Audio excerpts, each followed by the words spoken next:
righty, Wolfpack Nation. It is time, y'all, as we are down to our final regular season preview for the 2023 NC State football season, y'all. And we have on here with us a friend of the channel for sure. Hey, listen, we've always said that there's a few, like a short list, maybe about this long, of UNC fans that we like. And GreatDayTarHeel, otherwise known as Will, is definitely one of those. It's always a pleasure to catch up with Will. And again, Will, thank you so much for coming on the show to talk about the UNC side and also to talk about why NC State's going to win this game on Saturday, Yeah, we'll see.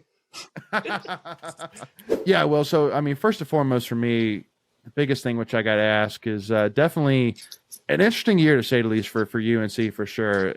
But, I mean, this isn't necessarily a dig, but I think it's honestly just kind of a observation, which is it seems like it's the last few years, with at least every single year with Mac Brown, has kind of been the same general headlines where, there's been some starts of really great, like, oh my gosh, like this team is top 10 potential. And then there's these facebuster losses towards the end of the season. I mean, so obviously you're already answering my question for me, but obviously, is this a trend for Mac Brown? It's like in Charlie Brown, right when you think you're about to kick the football, it gets pulled away from you. You get 6-0, you get top 10 ranking. Great analogy, I like it. You fall flat in your face against Virginia, lose to Georgia Tech, which always seems to happen, and then the wheels kind of came off a little bit there. You say the wheels or the heels? Both. Now the dog is trying to get the cat. Say, I got the dog's attention. That was a good one. Exactly. She's ready to go. But, it's funny because they keep referencing, we're running out of gas in the fourth quarter. Our guys look tired, blah, blah, blah. But then you don't see any substituting. So losing leads in the fourth quarter, losing steam at the end of the year, it's, something's got to change eventually. You can't just keep saying we got to substitute guys and got to stay fresh and then not do anything about it. Yeah. Well, and again, I mean, listen, I've always said, like honestly, Drake May, is a guy. I mean, he actually goes to my church, actually, which is funny enough, and a great guy. Like, from as a person, I don't have any issues with them. And like even his little push at NC State last year, saying those people that go to NC State just go there because they go to UNC. I'm sitting here saying, hey, I like it. Hey, it's part of the fun of the rivalry. Little fuel. It's part of the fun of the rivalry. That's right. That's right. So I don't have no issues with it. But so, I mean, I'm sitting here and saying, and I do want to ask you in terms of looking at, so let me ask you this. Is Drake May the greatest quarterback to ever play UNC in your opinion? I think when you look at what you want out of a quarterback, just prototypical, check every list on the box he is. The size, the way to improvise, clean pocket, having to escape and make a play, the flip over the head against Duke, making plays like the left-hand throw against Pitt.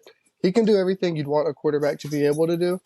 And, before him, you would have said Sam Howell was, but then you look at what they've accomplished with the best two quarterbacks, and it's not all that much that you would want with your top quarterbacks you ever had.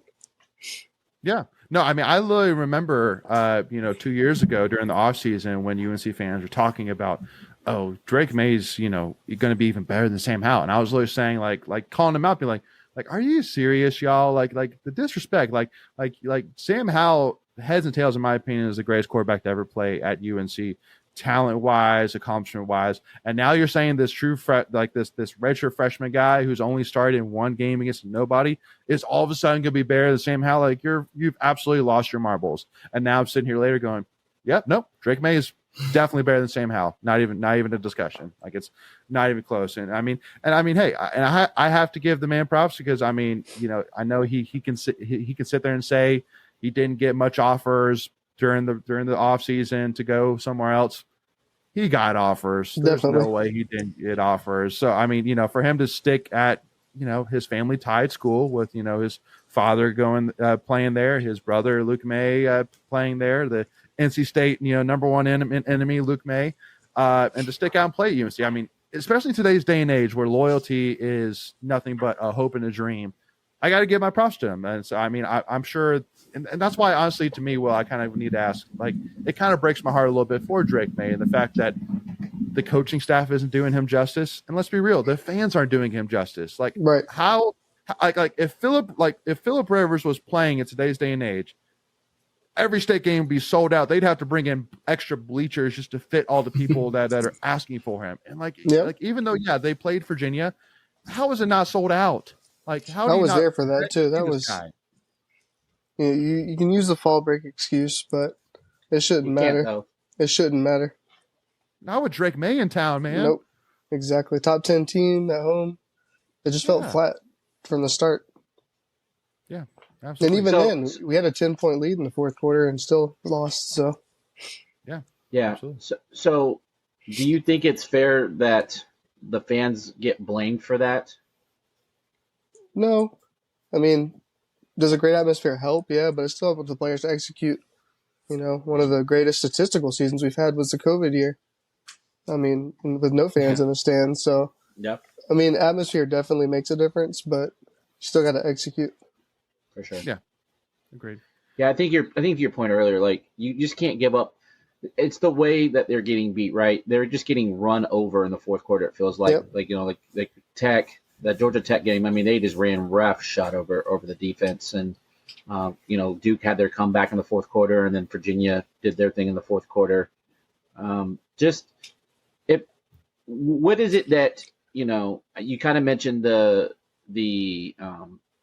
rotation? Is it a rotation thing? Is it a depth issue? Like, what do you kind of think is kind of hold the defense back? Because if you had to put an Achilles heel on the team, it's definitely the defense. Yeah, which is weird because they started off so strong this year. But if you looked at the snap counts, I don't have the exact numbers, but I'm sure the two linebackers, Eccles and Gray, are top 10, top 5 in the country because they almost never come off the field. And they had depth on the defensive line, but against Georgia Tech, they went hurry up and we couldn't sub. So the guys got tired there, especially in the fourth quarter. But, they said something like, oh, they look gassed in the fourth quarter, but they only played like 10 snaps in the third quarter. So it didn't make sense to me, but. Yeah. I know with your high-powered offense, is that kind of almost like a downfall for the defense because, you'll score, you have short drives and the defense is right back on the field.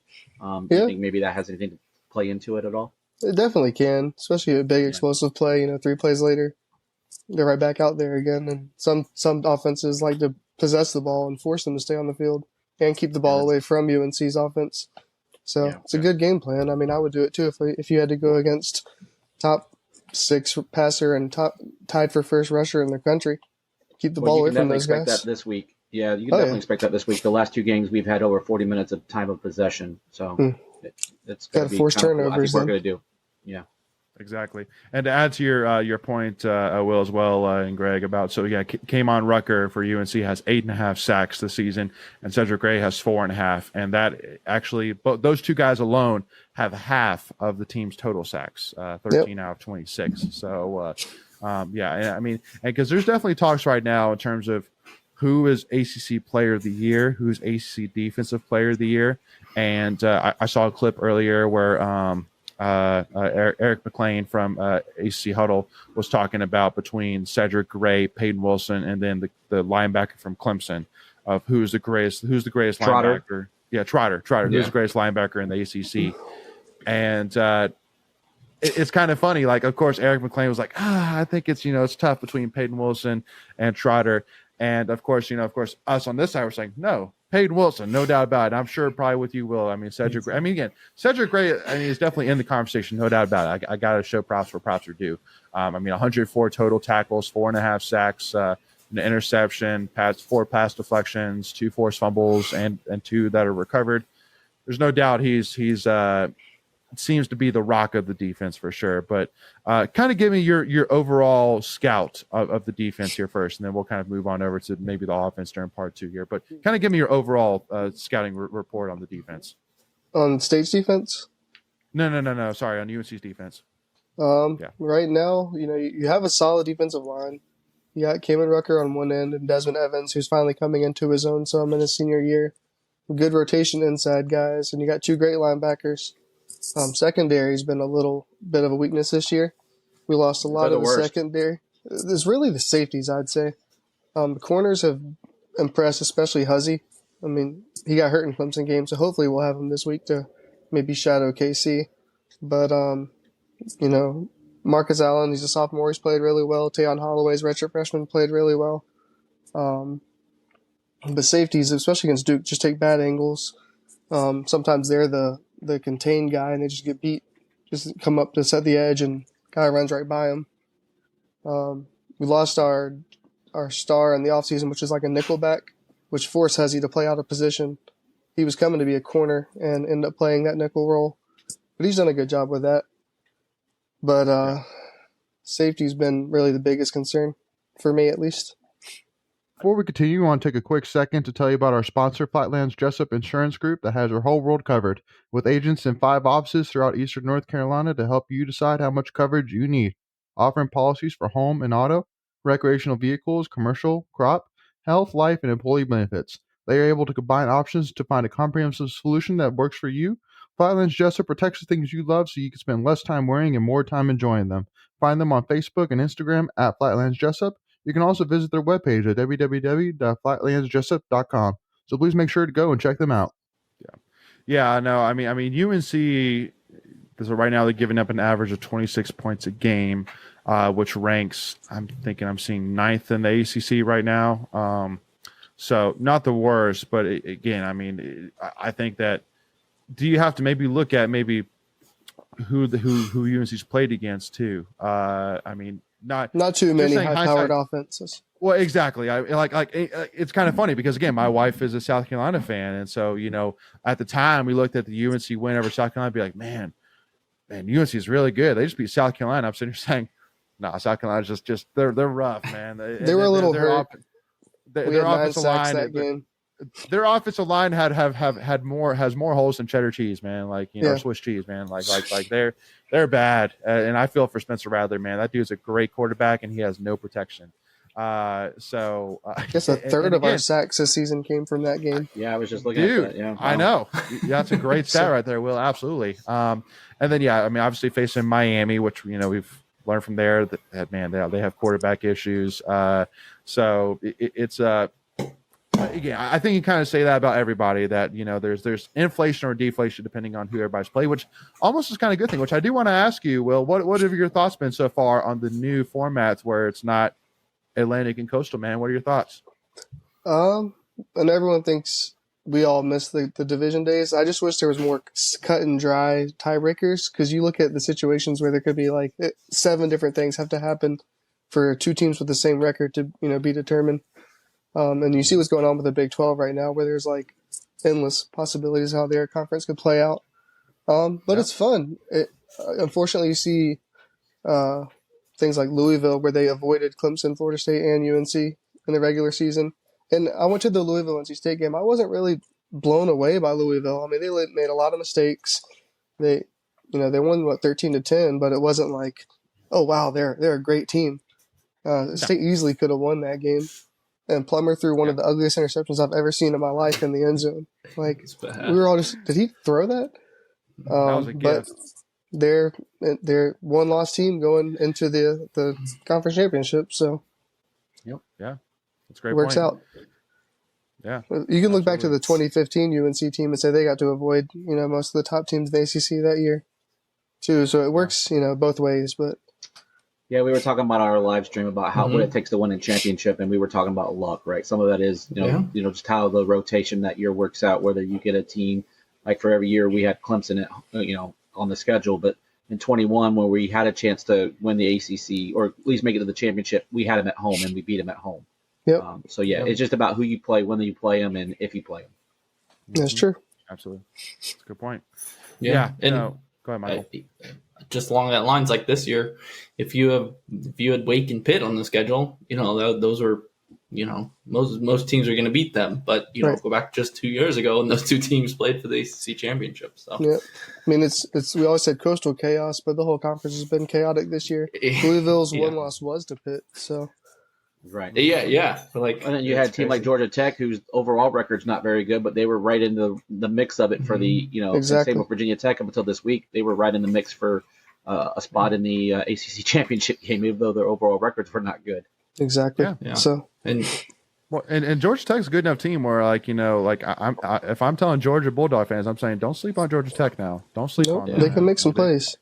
They can make some plays. Don't sleep on them. Now, I'm not saying they have a good Yeah, I'm chance not to picking them. upset, but I'm not picking them. But I'm saying don't sleep on them though. Don't Right. think you're going to walk over them. So this isn't the same Georgia Tech team that we saw a couple years ago. So or Yeah, even they play hard last for year, their 2 years coach. ago. They do play really hard for the coach. You're not wrong. You're not wrong. But I do got to ask though, Gene Chizik, man, is he going to be the coach, the defensive coordinator next year? Who knows at this point? Mac seems real loyal to his guys. I can't imagine he would stay. I couldn't either. There could be so many changes to the roster and coaching staff between now and preseason or spring ball. It could be a very interesting offseason in Chapel Hill. Well, I think he brings you a lot of name value for sure. He does.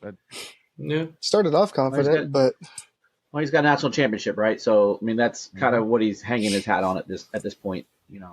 two. Yep. One is a DC with Mac at that's- Texas, and one with Fair Cam point. Newton.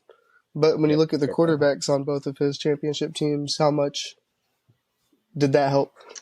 Yeah, probably just Yeah. a little bit. Vince Yeah, Young and a let's Cam have- Newton. I'd like to have Yeah. those guys every year. Yeah, 2 college football Hall of Fame guys. Yeah, no, we need to ask Jimbo Fisher that same question too, wrait? So, who'd have thought? But it is kind of interesting though with Mac Brown. He's had quite a list of defensive coordinators over his years. Like I still remember even Will Muschamp being his defensive coordinator. Yep. I'm like, man, He was These the guys are coach good in waiting ones. behind Mac at Texas. So you think Mac Brown will give Will Muschamp a call? Come to Carolina? people wanted it in the offseason. I saw that name float around inside Carolina some, but That'd be that would sit me back in my chair a little bit if UNC got Will Muschamp, man. That would sit me everyone back in my wants chair, no doubt. Georgia's defensive coordinator. But why would you leave? I think he's a Oh, coach. yeah. coach, Yeah, that's a step defensive back. coordinator. Every I'm like, every Yeah. school. let's just pick that's the a step top back. 5 teams in the country and hope that their co-guys would leave. But Yeah. Yeah. No, exactly. Those guys are But- leaving for head coaching positions. exactly. Yeah. Exactly. But yeah, no, I do want to kind of ask you a little bit as well. My kind of thing, I know that you and I kind of talked a little bit about as well. One specific moment this season for UNC being the Duke game. Like looking back at it now, I'm sitting here saying that this season, as much as it's fallen off, like man, like imagining losing that you would have lost to Virginia, Georgia Tech, beat Campbell, but then lost to Duke and Clemson, man, like that Duke game literally saved it. Like, and I'm saying this not even as a State fan, like, haha, suck it. I'm saying this like, holy smokes, man. Like that could have took the season from to wow, this is awful. Like Yep. Drake May, and you're losing 4 out of 5 games, man, and one to a third string. Did it last year too. quarterback, man. Lost 4 out of the I last know. 5. That's true. So I mean, kind of tell me, man, like with Mac Brown, I mean, and we'll kind of continue this here into part 2, man. But there's a lot of talks of him hanging up after this season. You do see No, it. he already said he came back. He already said he's Oh, coming back. Well, Okay. of course they're gonna say that. That's Well, yeah, just- that's you Signing gotta day say hasn't that. came yet. Yeah, that's a good point. exactly. Good point. I mean, you definitely could paint a scenario. Hold on. That would be the ultimate dirty Carolina thing to lock these kids into something, and then Matt goes. Well, I deuces. think is that just basketball where if a coach leaves or quits, they get 30 days? Oh, no, that's- I don't know. I remember enough that about happened heard with that. No, that's the for West football, Virginia too. basketball coach last year. After he No, it's for got football too. Like Yeah. Texas A&M guys have gone in the portal because he's fired. so Because Jimbo got fired. Yeah. I like Okay. that rule. I haven't heard that. No, rule. I like that too. rule. Yeah, that's good. Yeah, 'cause that would be pretty dirty. yeah, Yeah. lock him in and Yeah. say, never mind, guys. You know who your coach is gonna be." Yeah. Gosh. yeah. But with coaching Um, changes, do you think Dave would want to return to the Midwest and go to Michigan State as a possibility, or? I mean, he has a good thing going mean- right now. But What exactly? It is interesting though because the Carolina president is going to be taking over at Michigan State, Yeah. so he definitely knows of Dave Doran. Not think- that they have a ton of it involved. I think a lot of Michigan problem. State fans want the Kansas coach. Leopold or Leopold Yeah. or whatever his name is. Yeah. Yeah. Well, I'm surprised he hasn't got I- taken already, honestly. Me But too. Yeah, He might for- might have already behind the scenes. Who knows? That's yeah, true. who knows? True. For Dave, it's like I know the one thing that's missing on his resume or his record, at State is an ACC championship or at least just an ACC championship appearance. much less a victory in that.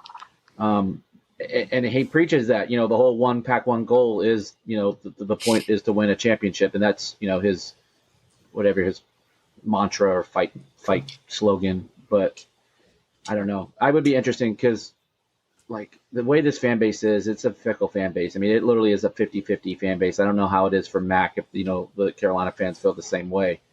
But, it's all like, great, Dave's won 8 games, but who was he beat? His overall ACC record is this. And, like, they don't look at the positives, they look at the negatives. And I know that's kind of the world we live in today. It's everyone always our own kind biggest knock critic. everyone down. Yeah, exactly. Yeah, so, of course. Yeah. Amen. Yeah. Well, I mean, in my quick case with Michigan State thing too is that, I mean, Raleigh is been voted repeatedly not East Lansing. as one of the top 2 Yeah. places to live and have a family in the entire country. He has a son that goes to NC State. He has a son that goes to App State. He has a son that goes to Cardinal Gibbons that's getting recruited. So, I mean, his whole family is here. So I just don't see. He's got good ties to the community too. Right. Again, he's 51. He's about to turn 52 years old. He's said for a long time that when he turns 55, he's going to retire and go, open a bait and tackle shop, and all that. So, I honestly wouldn't be surprised if in the next couple of years, if he wins an ACC title, that he rides off into the sunset. And hey, if he brings the ACC championship. Good for him, right? First ballot Hall of Famer. Build the statue. Yeah. Dave Exactly. Dorn Stadium. And thank you, Coach Dorn. Have a good one. Appreciate you. So, again, if you want to tune in for part 2, y'all, where we're going to talk about what it's going to take for us to win this game on Saturday, what, at least in Will's opinion, it's going to take for UNC to win the game, and then our game predictions. Make sure to tune in for part 2, y'all. And we'll see y'all then. Go back, y'all.